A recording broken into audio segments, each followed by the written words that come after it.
ঘটনা হয়েছে, ওরা এখান থেকে 20-25 জন ছাত্রলীগের কর্মী পিছ থেকে দেখে আমাদের সন্দেহ হয়েছে, হাতে অস্ত্র নিয়ে এখানে ডাইরেক্ট মিছিল করতে আসছে, মানে যারা আসবে তারাই কোবাবে।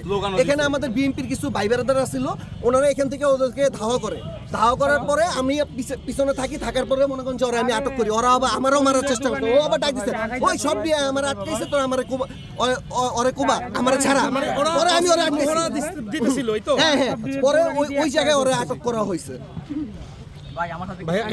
হ্যাঁ অবশ্যই তোর হাতে থেকেই পাইছি। ব্যানারটা যদি একটু ধরেন কেউ, এই যে বাংলাদেশ ছাত্রলীগ। দর্শক যেমনটি দেখছেন এখানে কিন্তু বাংলাদেশ ছাত্রলীগ নিষিদ্ধ সংগঠনের একজনকে এলাকার ছাত্র জনতা তারা কিন্তু আটক করেছেন। আপনার নাম কি? কোথা থেকে এসেছেন, বাড়ি কোথায়? আমার বাসা রামপুরা। রামপুরা কোন রামপুরা? পশ্চিম পশ্চিম রামপুরা ভাই। রামপুরায় কোথায়? রোডের পাশে ভাই। ভাই এখানে আমার মা অসুস্থ ছিল। কোথায়? এই যে বারডেমে। হ্যাঁ বারডেমে। চলেন তাহলে বারডেমে যাই আমরা সবাই। জি ভাই। কোনো কিছুই নাই, উনি কোনো টিকিট দেখাইতে পারতেছে না, কোনো